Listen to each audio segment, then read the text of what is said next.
Well, hello and welcome to today's Stand-Up Stand-Up. I am Jerry Black and your host for the day. With me today, we've got Matt Campisi. Our topic today, we're going to be going hello over, and welcome to again, today's Stand-Up Stand-Up. I am Jerry Black and your host for the day. With me today, we've got imposter syndrome. Sorry, hold on. I'm getting some. Hello and welcome to today's Stand-Up Stand-Up. I am Jerry Black and your host for the day. Yeah, hold on. With me today, we've got hello and welcome to today's Stand-Up. I am Jerry Black and your host for the day. Yeah, hold on. With me today, we've got hello and welcome to today's Stand-Up. I am Jerry Black. You don't have it up anywhere, do you? With me today, Hold on. hello and welcome to today's Stand-Up. You don't have it up anywhere. I'm muting it, so I'll make sure on my side real quick.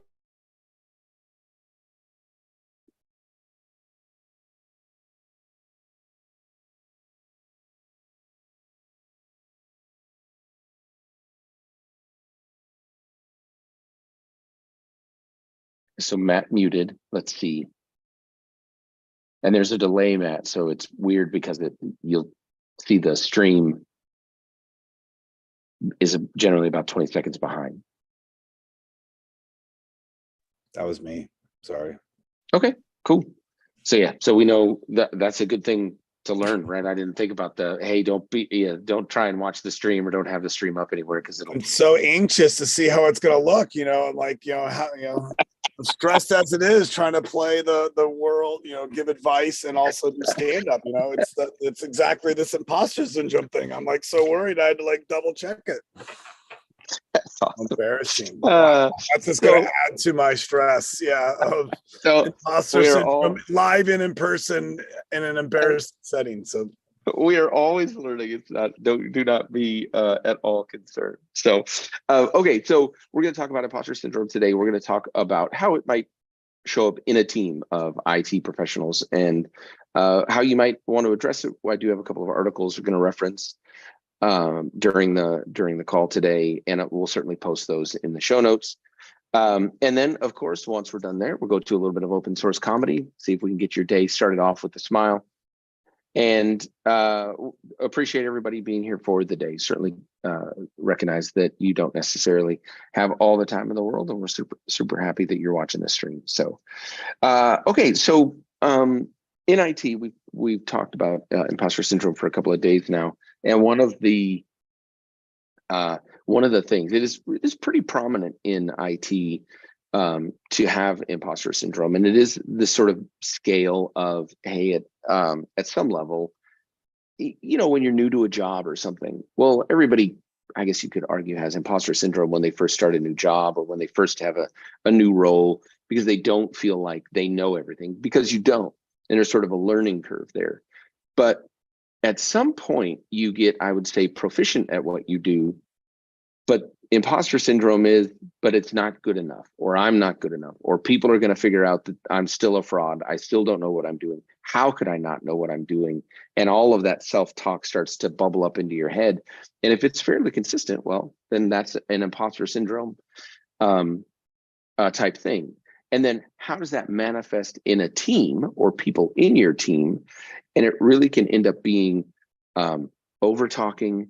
I'm the smartest person in the room, and you get that sense from somebody that you're working with that they just always feel like they got to be smarter, better, and sort of prove to everybody else that they are. It can end up being people that are so insecure about their work that they are they're overworking themselves, working themselves to death because it just has to be perfect. It has to be this. It has to be that. And it really comes down to about insecurity, and kind of, you could see people maybe hiding their insecurities or trying to hide behind other stuff and not really being as good a teammate to themselves and to others because of it. And so how do we start to address that sort of thing? I think for me, as a manager, is always honesty first, and letting people know that you've dealt with it. You've had it, that it's something that you've dealt with in your career, where you've dealt with it, and how maybe you tried to work through it. I don't think anybody can probably work all the way past this. And previous episode, we did talk about the fact that, like Tom Hanks says, he has massive imposter syndrome. He keeps waiting for people to figure out that he's not a good actor.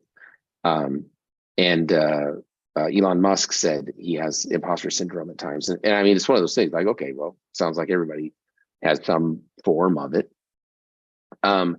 So recognizing that everybody might have it, and at the same time, saying that you have it, having a good relationship with the employee, that you can be open and honest and they feel that same way, making sure they recognize that they can, that they have value, that they are providing value to the team, even if it's, okay, sure, so that wasn't perfect, but man, how great did you do? And reinforcing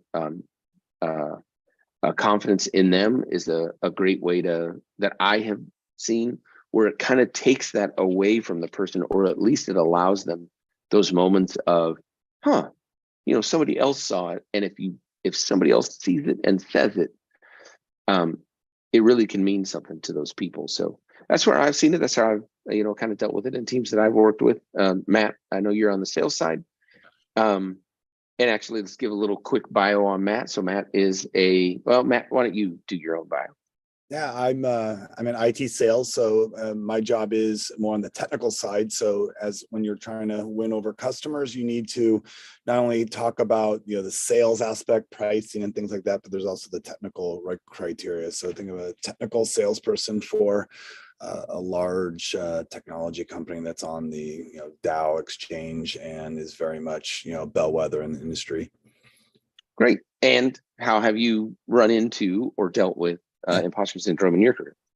I mean, in addition to having it, at times more prevalent than not. And when I manage people, it's interesting. I'm trying to think back that I've never had anyone ever come out and say, "Oh, I have imposter syndrome." So as a manager, you have to kind of look a little deeper and look for more of the physical signs. You were mentioning the over talking or the rambling. The one example I could think of was almost the exact opposite of being too quiet. And then when you go into team meetings back way before COVID, where we were more in person, where people sit and how their demeanor is in a meeting, maybe sitting themselves in the back of the room or on the side of the room and really not chiming in, because you could almost see a trend, not only in the meetings, but maybe in their demeanor about them being not shy, but that worry of raising their hand or chiming in for fear that they're not the the stellar person they think they are. So my coaching has been in the background when seeing those situations, is, to your point, Jared, like reinforcing like you're valued. And my first advice, and it was a baby step, because I don't think you can go from imposter syndrome and stress to, oh my gosh, I'm solved. But taking little baby actions was challenging the person to sit in front of the room. Just that idea of being in the front of the room, because if you are a person who has something to say and you're valued, people kind of look, if you're looking at the front of the room, all eyes are in the front of the room and they see you there. It was a baby step. And over months and months and months, it was great just to see this person open up more. Her feedback started coming at a faster rate, and I could tell not only physically to see the happiness and maybe the less stress coming down, but also in our one-on-ones, seeing that she was having a different feeling inside of not being so stressed, and realizing that her voice is something that others should care about, others should hear, and that also gives her that kind of personal satisfaction of being valued. No, that's baby super steps. cool. Just quick baby steps. Yeah, and little that's changes great. over time, I think, are Awesome. And I do relate this a little bit then to the comedy side of the world. Certainly there are times, at least for me, where, man, you're either writing jokes or getting ready for a performance, not necessarily on the day, but like the week before, 2 weeks before, or putting a show together. And I will sit there and just, this is crazy. You shouldn't be doing this. And the amount of like, just, I don't know how much of that is just anxiety versus imposter syndrome or whatever. But boy, it sure seems to manifest when you're trying to write jokes, or when you're talking about getting on stage and trying stuff out at an open mic or in front of other guys. Wow. It just, there's there's a level of I don't know what I'm doing there. Yeah. It comes to play. And in terms of kind of marrying the two, just oddly, just this many years later, being in sales, it's a business to business. You inevitably go to a customer. You're sitting in the lobby and you're waiting for that customer to kind of get you to bring you back. Like that's when I start stressing so much. Like, oh my gosh, what am I doing? Like, are they gonna see that I'm really that technical expert? I'm gonna say all the right things. So the trick I've always used, going back to those baby steps, is I call it dead man walking. When you're waiting to be picked up in the lobby, and then you have that long walk, maybe the elevator ride to the said conference room that you're gonna have your meeting in. Is Sure. You have to get them laughing, or you have to say something relevant about their industry that you heard in the news. And that's been my imposter syndrome, call it a formula, is for that 3-minute walk. Okay, if I can get them to laugh, or if I could say something relevant, like maybe I read something in the news about a competitor or something in the industry, then it lessens the tension, at least from my perspective. Always getting someone to laugh, self-deprecation and things like that is what I tend to lean towards. That's good advice there. There you go. That's really good advice. Even just the kind of like even just when you're taking stage or getting ready to take stage, it does have that feel, right, of like, oh my God, here it goes. And it does feel like once you get that first laugh, it does feel like, okay, we're good. Like, I got one. Sometimes it is literally, I got one. The rest of this can not be great, but I gotta laugh. I feel pretty good about that. So, but speaking of that, now let's go to the open source side of the world, the open source comedy side of the world, and say, all right, Matt, do you have anything you want to share with us? Yeah, not that jokes should have long lead-ins, but I am obsessed with hearing about people's decision on, what kind of laptop they have or what kind of phone they have. Just, it's just such an interest. It's such a personal thing, and usually people have very strong opinions. I'll admit I'm an iPhone user. I'm obsessed with asking Android users why they choose one or the other. So here's my jokes that I found on the internet to share with you along the idea of devices for those that too care a lot about, what other people have. Okay, what do you call an iPhone that isn't kidding around? Dead serious. Okay, in the iPhone world, I know these are like almost like technology dad jokes, a little on the silly side. Technology dad joke. That's a good term. Serious. I'm sure that's a good term. Listening now that I called Siri. My other one is, how do you know if your friend? How do you know when your friend got the latest iPhone? Don't worry, they're gonna tell you. Oh yeah, yeah, that's for sure. Okay, those are my two quickies. I love it. To break the ice, since imposter syndrome is kicking in with me on having to be a salesperson by day and join you, Jerry, and help support this great kind of interaction and help. That's awesome. That's awesome. By the way, you got great lighting and everything. By the way, I got to work on mine because I still got all these shadows. Look at it. Look at it. I look like somebody from Walking Dead. So that was awesome, by the way, and perfect. The one I wanted to share, and because I'm trying to see how it works, is, I went to therapy. Actually, I went to my therapist for imposter syndrome, and it reminded me that actually one of my kids ended up in therapy as well years ago, and it's such a different reaction. Like he would come out of therapy and he would just be pale.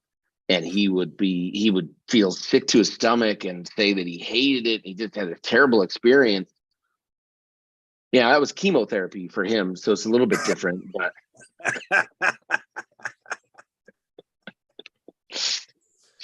which at first, laughing about that, but knowing you, Jerry, knowing your son is okay. Yeah. So, but at first glance, it's that uncomfortable laugh, but too. Yeah. All right, Matt. Well, thank you very much for joining today. I thought it was great, and hopefully you can join on other days. You've always got an open invite for you. So, thank you. Standing up, so honoring the whole method. That's a great idea. Maybe I didn't think about it, but maybe I need to put a camera up and stand up. That's a great idea. All right, I'm going to stop the recording and tell everybody thank you very much for joining us today. It is appreciated.